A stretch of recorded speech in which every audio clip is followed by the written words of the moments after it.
Hello and welcome back to another episode of the No Nay Never podcast. It is, of course, the preview show. We are turning around these fixtures thick and fast after that Wolves game midweek. This week, I'm joined by regular analyst Rich Steele, and we're going to be looking back at that disappointing loss away at Wolves midweek.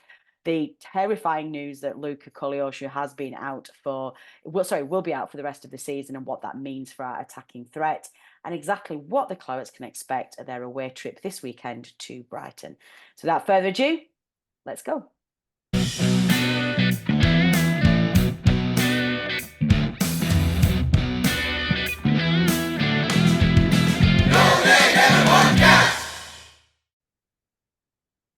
Rich, it's you and me. We're flying solo on the preview show this week. Dave has given us all of his stats and facts ahead of that Brighton game, but he can't make the show, unfortunately. So it's you and me.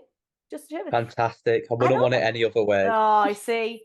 Tom's getting binned. You're absolutely my favourite. He's been threatening this for a long time. He got a bit lazy, did Tom? He thought that he was going to have the badge of my favourite Of forever. course. It didn't work hard for it. So yeah, sorry, Tom. You've been relegated. Okay, let's start off with a quick summary of where we are. Since the last time we spoke to our listeners, the Clarets had that away trip to Molineux midweek. Played very, very well in the first half. I thought we were starting to look like a side that belonged in the Premier League rather than, I think, as Tom put it, a championship side that had won a sweepstake to get into the Premier League.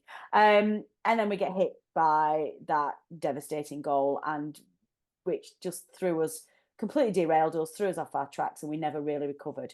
So I guess I'm going to kick off this show with just a summary of how you're feeling after that result and what that means to you in terms of where we are right now as a team. It was extremely disappointing, extremely frustrating. I said on the podcast that we did post the Sheffield United game, spirits had got higher, and I felt we needed a good result against Wolves. And if it's more of the same old, it'll be kind of Groundhog Day again, and it felt like that. I think you hit the nail on the head perfectly. I think we played really well first half. Wolves have overall been very good this season, and Yeah, if it wasn't for some questionable VAR decisions, to say the least, I think they'd be higher up the table. And I thought overall, we dominated the game. I thought Burge is looking better and better in he's so good. midfield. Yeah, he was driving forward. They couldn't cope with him. But it's just more of the same, isn't it? It's just we're dominating games. We force a mistake out of them, and people might see it differently. People might think, well, Rodriguez, he hit it well. To me, you've got to be scoring there. You've got to hit the Yeah. corners. He hit it straight at the goalkeeper, and obviously he's made a good follow-up save from Brownhill. And then when that goal went in, you couldn't believe it, but you could believe it at the same time. It was just like, you're just watching it, and I just sank into the back of my seat. I was just like, this can't be happening again. You can point fingers at O'Shea and at Burge, but collectively, again, there's just too many mistakes. And the frustrating thing about the frustrating thing about that goal was, including the Sheffield United game and the Wolves game, I think we was willing to go a little bit longer. Yeah. And just like, I've seen a couple of people put screenshot images, which doesn't show the full reflection of the game. And obviously, O'Shea's played it to Burge. He's over it the pass a little bit. He's fired it in. They pressed him. Burge has done a bad touch. Burge is to blame for the goal as much as O'Shea. And then obviously we've got punished for it, and he's took his chance away. And then, Luca goes off, and I know we're going to mention, the ramifications of that, which is really disappointing. The sub was terrible. I was going to say, well, let's pause on that. Terrible sub. You were really annoyed at the time, and I think a lot of us did. Terrible. A lot of better options, we think, for coming off the bench rather than JBD. What is it about that sub that made it so disappointing for you? It was a negative substitution. We all know Goodmanton's a good player. He's a very tidy, he's a very neat player, won't give the ball away. But say if Brun Larson went off and you brought Goodmanton on, I could understand it. Yeah. But you have the two of them on the pitch, and they're both technically good players, but they've got no pace.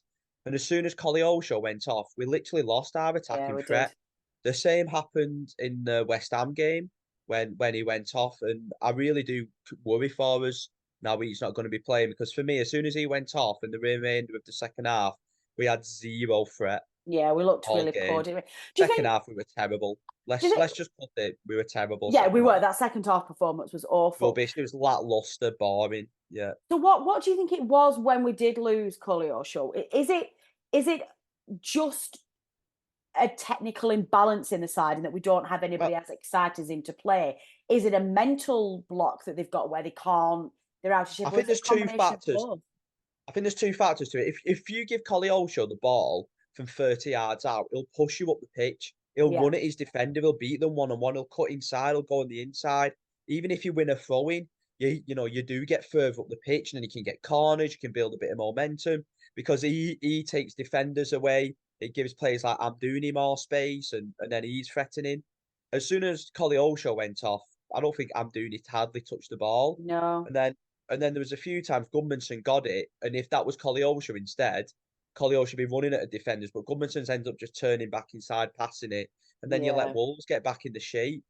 And so I think that's what happened. So for me, if you're bringing Koleosho off, bring Trezor on, bring Odebeer on, bring Zaroury on, a winger who can actually who's got more of an attacking threat. And then I think the second part to that is once that first goal goes in, and the way we conceded it, it's probably like, oh, well, here we go again. And it seemed like it just Groundhog Day again, isn't it? Like I say, Groundhog Day, and I think it just knocked the stuffing out the lads. And then like even the last 10 minutes, just slow passing it, lumber. What I'd like to see is it's like Company at the moment.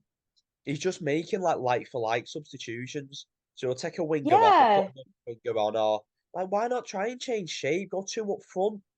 Try and do something a little bit different than just the same old, especially when we go 1-0 down. Because at the moment, it's just frustrating. Like, I've been a big backer of Company, but I understand people who are frustrated by him because the decisions he's making are unusual.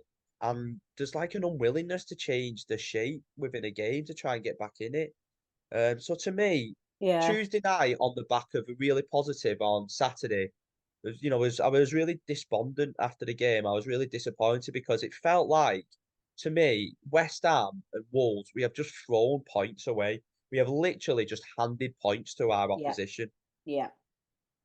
It's Without them criminal, having to really. try very hard either. No, They've literally not had to do much to get that. no. And Wolves were there for the taking. It's like we really dictated, I thought, the pace and the flow of the game in the first half. And fine, from a spectator's perspective, there wasn't an awful lot happening, and it was a game that was crying out for a goal. But from one of the supporters' perspectives, it was very even, and we matched them. And there were times in that first half where we absolutely bettered them again. You talked a bit there about just that Groundhog Day and that the same mistakes again.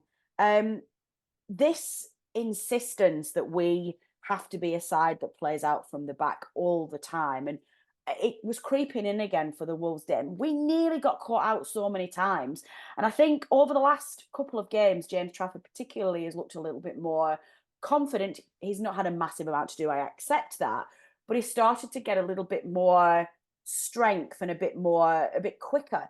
But there were at least 3 or 4 times in that game on Tuesday where that lazy short pass again that wasn't quite on, and the risk that he didn't need to take, and we nearly got caught out 2 or 3 times again. And it's these kind of things, Rich, that I'm getting frustrated at, that we're not learning lessons. And it's like we don't need to be as far down the table as we are. We don't need to write off this season now and say, well, the Premier League's a different beast and it's unforgiving and we've got no chance anymore. Let's just wave the white flag and go down. It doesn't have to be this way. No, I don't think we are waving the white flag, but it's just naivety at times. I think it's a difficult one. It's a catch-22. To be our most effective, we have to play out from the back, because if we hit it long, we're not going to keep it. So if we hit it long, hit it longer and not too long though. We can just. But if we hit it long, even it don't matter how. We're not gonna. The ball's just gonna come back anyway. But how do we eliminate them? How do we deal with that problem at the back though? Because I'll give you one. And I don't want to be a scapegoat. O'Shea's not good enough to play the way we're wanting him to play. He's not. And I feel sorry for him. And I'm really not one who likes to dig out individual players, but he is not good enough. Trafford at the moment isn't good enough with his feet. So we're in that kind of limbo. I don't think Trafford did anything wrong the other day. I thought it was O'Shea and Burge's fault. O'Shea is kind of there's a few passes that I think that were a bit wayward. I'd say maybe 3 or 4. But you watch top level goalies. This is the way football's gone now. Alisson does it. Ederson does it. I watched Tottenham last night. They give 2 terrible goals away. No, that's a really good. So That's a really you fair point in can't terms of you, balance. you you can't go from one to the other and go, I was sick of watching Dyche lump it, Yeah. and then go back to why we're playing out from the back too much. Yes, there's got to be a balance, but the problem is we don't have the players to hit it forward. Like we And just actually, we don't have an awful lot of strength up top either to bring no, the ball we're not down. We've physical. not got We are a not. Chris Wood or an Ashley Barnes anymore. When so it's a real difficult one. It is a really difficult one. I don't think there's a set answer that says why we're going to stop conceding these goals, other than like I'm not being funny. Burge, as much as I like him, he's a professional footballer. His first touch, he's 5 yards away from him. Yeah. Even with somebody under pressure on your back, that is not a good first touch. Like, yeah, I'd be disappointed if I did that touch in a game. But that that one moment in the game just can't. Yeah, we've conceded a goal, and that's what cost us. But I'm more almost concerned about just our lack of intensity in the second half Yeah. to get back into the game. Like, right, we're 1-0 down. We've played well, right? Let's go again. And the amount of times this season where second half performances have been way worse than first half is concerning. That's concerning to me. We've But not got 90 minutes in us, have we? At no, but all. going back to the original point, it's a really, really difficult one, and you've got to have. The problem is you've got to have really, real top players to play this way, and this is why Dyche played the way he did for so long. But Dyche had more physical players in his side that could play that way, and So is then this a obviously like coaching problem then, though, Rich? If companies trying to force them to play in a way that they're not yet well, ready, that's his style would and that's he his be? philosophy. One thing that as a coach, you've got to believe in what you believe in. If you start changing your philosophy and your beliefs all the time, then I don't think you're true to yourself as a person. Even if it Whether it's the means right thing or lack of not, success? people say that again. Even if it Sorry, means lack of success that season until you're ready? I don't That's the know. price you pay, I essentially. think football's gone to a way now where philosophy has got more important than results, which is madness. But that's the Wow, way what a we've. statement. I love it. But that's the way it's gone. And Philosophy over results. That's I get for the second show in a row, you've so given us our podcast title. So you've got to look at somebody like Company. His long-term goal isn't to manage Burnley forever. No. His long-term goal is to be an elite manager. And if he's doing what Dyche did or doing what Rob Edwards is doing at Luton, you're not going to get them top jobs anymore. No. He's not gonna avert himself away from this style, and ALK are not gonna want to avert themselves away from this style. And if you are somebody like Tom, who was very, very pro Dyche, he doesn't like this type of football, then that's fine. But I think if you was a person who was lamenting the end of Dyche's reign and complaining about the style of football that we played, then you can I don't think you have the right to kind of start complaining about us playing out from the back. If that's I, I don't know, I it's a don't know if very people difficult. are complaining about I don't think if people are But is it complaining about company's playing out fault from the if back. Burge does a bad touch? Can I just put that back on it? Is it company's fault if a midfielder who you paid a lot of money for, who's a Norway, who captained No. Norway? So like I do not like O'Shea, and O'Shea probably shouldn't have played that pass, and it wasn't the best pass. But when somebody controls a ball 5 yards in front of Yeah. them, No, that's a good like point. so, or when Bayer, I like so this is the difficult one, isn't it? Right. So obviously, company doesn't want them to like just kick the ball in touch, but when Bayer does that mistake and then slips for the Palace goal, is that company's fault? No, no. But I So guess I guess the question that we're raising is it's we're not sitting here and saying, oh, for the first time this season, there were some wayward passes at the back or some mistakes which led to a goal. Let's change the whole season. What we're saying, this is like what game 14 of this happening, where repetitive mistakes are happening all the time, and there's a consistency in things that are going wrong. So that's the question mark. It's like, well, at this moment in time, what you're asking them to do is resulting in consistent mistakes that are leading to goals. So no, I'm not expecting a change. I agree with you. I much prefer us playing out from the back, and I miss Muric being part of that because I thought he was fundamental to that pass. What I'm saying is that when you step up a level, when those players aren't yet able to perform at that level? Can you tweak it to just make it a little safer Well, to what would stay you within tweak? that? What would you do differently? I think, I think mix it up for a start. You know, give your defense and your players the confidence and the ability to say, if you know, play from the back where there is a safe pass, you don't make any risks. If there's any danger at all, or the pass is just too risky, use your brain. Or if you're being rushed into a decision, go longer, just get rid of it and play the safer ball. To me, it feels a bit like Company and his players are too scared to what it would look like to the outside world if they play a longer ball or they play a little bit safer. Are they going to get people looking down the nose at them? Are they going to be like, oh, but you know, Burnley, they don't play modern progressive football? As a fan looking at it and analysing it to the way that I have, that's what it feels like to me. So I'm questioning whether, until we get more confident, more experience, a bit in peak for these players, can we drill it into them? Look, don't make those risks. If you're under pressure or you're having to make a decision too quickly or you're just not sure, have the confidence without question to just take it a little bit longer. Does It's that, you're a technician, not me, so I'm asking this question. no, Will that eliminate it's those a mistakes? it's a really difficult one because I think the way football is going now, it's that risk reward of playing out from the Yeah, back. If a team presses you, you obviously risk giving the ball away and the team counter attacking you. But if you beat that press, you're base. You know, sometimes you can have a 3-on-3 and you're kind of running through on yeah. goal. So it is football at the moment is very risk reward. It is very risk reward, Particularly in and the you've got top flight. yeah, it is in the top flight. Like Tottenham started the season brilliantly. You know, they were getting praise left, right, and centre. And all of a sudden now teams have worked them out a little bit and teams are pressing them a little bit differently now. And Tottenham has started conceding a lot of goals. Yes, they've had injuries. And Postecoglou's not going to change his style of No. football, is he? And this is where I He's had a think Pep, shocking month. They haven't won, have they, for a yeah, month, oh, something and like they've that. had injuries and whatnot. But like this is where Pep is a genius. We're going off track here, but this is where No, I love Pep's a this. genius. Pep's a genius because he's come into English football and he's made everybody else play the way he wants to play. But City have the best players at doing that, Yeah. and nobody else now. But nobody like City to me will still win the league, even though they've had a bad little run. Oh, you think And so? yeah, 100%. I have no doubt. I can say that Wow. at the end of the season. But and it's like everybody else now because Pep's such a genius. It's like any other managers, if they play a different way, they're seen as being a dinosaur, as whatever, and it'll kind of. I just think if you don't play football the right way now, and you start having a bad run of results, you're more likely to get sacked than if you play the right way and don't get results. Okay, And I that's think, interesting. and I think Yeah. this is why football has turned that way.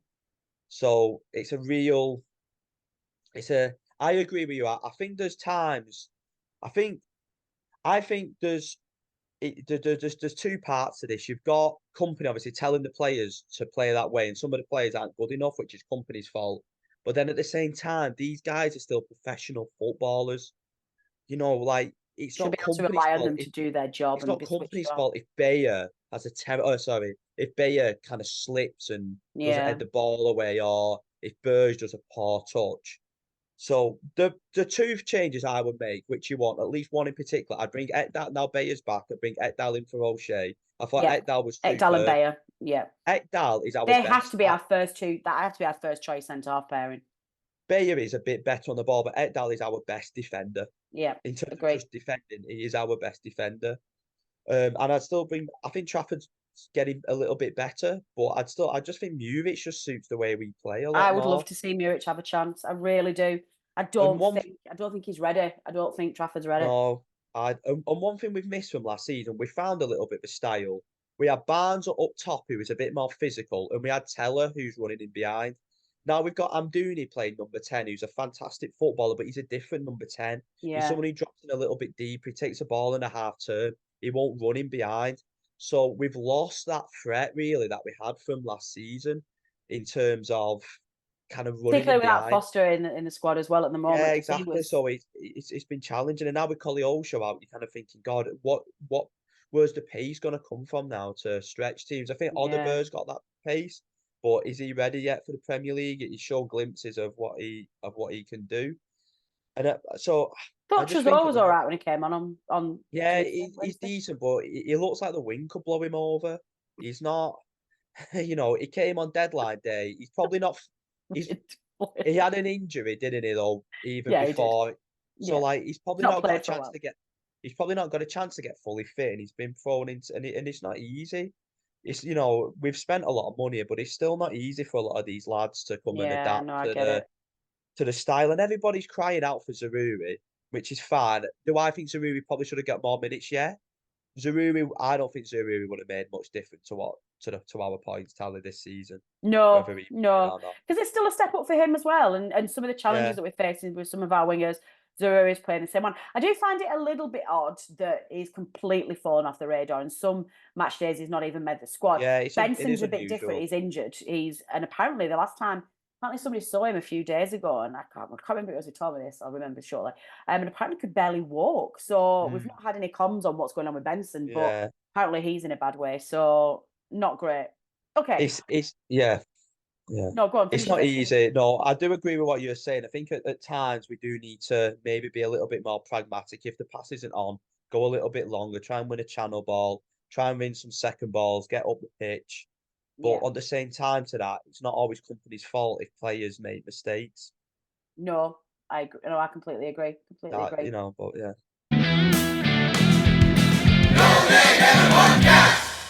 Good stuff. Right, let's move on away from that. That was a great debate. Thanks, Rich. I love having you on because it gets all technical and it's really good. We are, of course, playing Brighton this weekend. We have got a few quiz questions that we need to ask you through. Dave isn't with us today, but he has given us some stats ahead of this game. So I don't think we're going to read all of them out, but we will give some of you. And I'll start off with his quiz question. As you will be familiar with now, Dave asks you to name those players who have represented both Burnley and our opposition in the post-war period up to the end of last season. This week, we've only got 3 who've played for both Burnley and Brighton that have played more than 50 games, league games for both clubs. Got to the end of the episode to think about this. Have a think about who you want to vote for, who you want to put forward as your answers. In terms of a match summary then, as well as the 3 seasons together in the 3rd tier during the 90s, Burnley have spent a further 10 seasons together with Brighton in the 2nd tier and 5 more in the top flight prior to this current campaign. We've won 5 of those previous 18 away league matches with 7 draws and 6 defeats. We've scored 17 goals in those matches and have only conceded 18. A promising stat ahead of this weekend, which Dave has pulled out for us, is that we are unbeaten in our 5 away trips so far in the top flight, picking up a couple of wins and 3 draws. It is, of course, Brighton away, Saturday the 9th of December. It's a 3 p.m. kickoff, not broadcast live anywhere in the UK. Do you have any favourable memories of Brighton games, Rich? Yeah, so we actually I'm pretty sure was it for his birthday? I can't remember, but anyway, so it was 1 August we played Brighton, which is the month for my dad's birthday. So I can't remember what birthday it was, but we went down to the Amex, stayed overnight. That was a new ground at the time, and we managed to get a 1-1 draw. We got battered, but Jeff Hendricks scored a lovely equaliser in the last minute, and we managed to get a 1-1 draw. And then we had a lovely evening in Brighton. So that's kind of like a good memory for me there. So. Yeah, good. Well, and of course the Michael Keane equalising header, with the justice call, I wasn't at that one, but good.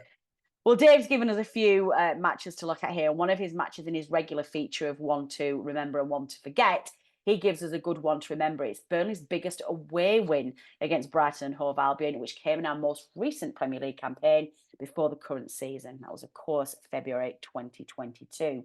Sean Dyche was, of course, still in charge back then, and like the rest of us, was delighted with a very welcome away victory. Wout Weghorst opened the scoring after 22 minutes with his first goal for the club, and Josh Brownhill doubled the lead just before the break. Aaron Lennon made it 3 after 69 minutes to put the result beyond any doubt. It was Burnley's first win in the league in 13 attempts since beating Brentford 3-1 at Turf Moor back at the end of October, and just the 3rd league win of the season to date. The board stuck with Sean Dyche at the time for another couple of months at least, in which we picked up another couple of wins. But unfortunately, that was a season that we ended without Sean Dyche in charge and with relegation. Let's hope that history does not repeat itself. Just a couple of stats before we move on to have a look ahead of that game. Rich, we're going to look at our referee in charge. We're going to see the return of 41-year-old Simon Hooper from Swindon, who's an official who has been somewhat of a lucky charm for us in the past. His previous 13 matches in charge have produced a very impressive 8 wins, 3 draws and just 2 defeats. He's yet to produce a red card in these past matches, but has shown more yellow cards to Burnley players at 23 than our opponents at just 18. Michael Oliver is a video assistant referee in this weekend's match. So, it's the game, Rich. Jordan Bay's available again. He only had 1 match suspension for those 5 yellow cards. But obviously, Koleosho's knee injury is going to keep him out of action for several months. Brighton have got problems of their own with currently 7 players ruled out for injury, but it's still nonetheless going to be a difficult game ahead at the Amex. So, what's your feeling? It is the Amex, isn't it? Yes. What is your feeling ahead of that game? I think we'll get beat. I can't think anything else, can you? How can you think anything else? And here endeth our feature on Brighton away. Thanks, Rich. No, I'm only joking. Go on, carry on. Just how Brighton are a great side. How can you think of anything else? It's just, if I come on here and say, "Oh, we're gonna win," it's just not realistic, is it? It is realistic, but sometimes we can run with our hearts, Rich. Not just. It's difficult, isn't it? Because we've been beaten this season so many times that all the optimism has been sucked out of our souls, and it's very difficult. Yeah, how can you be optimistic when you've won 2 games all season and they are only against teams who got promoted with us? So we drew away. We drew away at Forest. That was a good result. Yeah, we probably should have won, but yeah. One thing is Brighton's not kept a clean sheet at all this year, so we might have some luck on that side of it. So every game they've had this season, there's been above teams have scored in it, so there might be goals in this game. We're usually very what's the word, generous in terms of stopping stats like that at Burnley, don't we? If a team's not won for ages, we'll give them a win. I always feel like we're a little bit. Yeah. So listen, how are we going to place Koleosho first? Like, go with that one. Who do I think? Sorry, I think he'll replace him with Trezor. I wouldn't mind seeing Trezor getting a run of games. Yeah, same. But like, to be fair, you could just put your hand in a drawer and just pick them out. One of the 400 to 400 wingers that we've got in the like Oliver, Redmond, obviously Goodmanson, Trezor, Zaruri. So I think he might start with Redmond, rather than Trezor. Yeah, but to me, it's like, I don't mind Redmond, but it's a little bit negative for me. He's all right, but who would I pick? Oh, I'd probably pick if I was to pick, I'd probably pick Trezor. I'd like to see him have a decent run of games and have a go, and I'd like to keep Brun Larson. He was a bit more quiet against Wolves, but you're only going to get better the more you play. That's it. I think if you keep chopping and changing what he plays one week, drop. You need a consistent run of games. Yeah. So I'd like to see where Bayer will come back in, and I'd like to see Ekdal partner him. I think that's pretty obvious. I think Vitinho's done a decent job. Me too, actually. I don't think he's good enough for this level either. But he's no worse. He's no worse than Connor Roberts. I don't think it matters. It's just a weak position. Yeah. They've both got pros and cons and different pros and cons. I thought Taylor really struggled against Wolves. Actually, I know he got a yellow. He got caught out quite a lot. Yeah. Overall, he's been quite consistent though, hasn't he? Yeah, he's done well, Taylor. Yeah. He's done well. So they're gonna run us ragged at times. They're gonna run it. We're gonna need luck. We're gonna need our goalkeeper to make some really good saves. We're gonna need, maybe to be more clinical with the chances we have. And you just gotta say you hope and you never know. With Brighton having Europe this season, I don't think they've been quite as consistent as what they have been in the past. But they're still a fabulous side. I think ALK, they look at what Brighton and Brentford have done and they want us to emulate that. That's the clubs who we're looking to emulate. I think we should be doing. Yeah. Absolutely. But at some point you've got to stay in the Premier League for more than a year, obviously under ALK to be able to do that. but obviously time will tell on that one. But yeah, I got nothing but respect for Brighton. I think me too. everything they've done it with class. I personally absolutely love watching them play. They play with enthusiasm, they play with vigor. The football is fantastic to watch. The business model is absolutely brilliant, and they just keep churning up these outstanding players. I can't remember his name off the top of my head. I think it's like Hinchelwood. I think he's like an 18-year-old academy, a young English player from the academy scored. I don't know him. I think he scored one of the goals midweek. I can't remember I think it was the winner actually, the second goal, and Pascal Gross scored the first. And there was another young midfielder. I can't remember his name. Was starting. I can't remember where he was from. Maybe. But yeah, they're just a lovely side. So it's going to be very, very difficult. Like I said, I think we'll be run ragged at times. We'll be stretched and pulled. But who knows? We might be able to, to get something out of it, because that Everton game the week after is absolutely huge, isn't it? So it'd be good to at least get a point and a bit of positivity to go into that one. Well, give me a score prediction then, please, Rich. Do you want me to give my honest score prediction, or give one that'll make you happy for the podcast? Which would you rather? Give me your honest one. We'll lose 2-0. Right, well, I'm going to bring... 3-1 we'll score. 3-1. Okay, well, I'm going to say 1-1. I think we'll get a point, and I think it'll be a really well-earned point. So there you go. Nice bit of balance on the podcast. We'll end this preview show and then with a couple of... We don't have an opposition view for this week. We couldn't get hold of anybody from Brighton to give us their thoughts. So I'm going to give you Dave's miscellaneous stat of the week and the quiz answers, and then we will wrap up this week. So Dave's present to you all in this Advent period is as follows.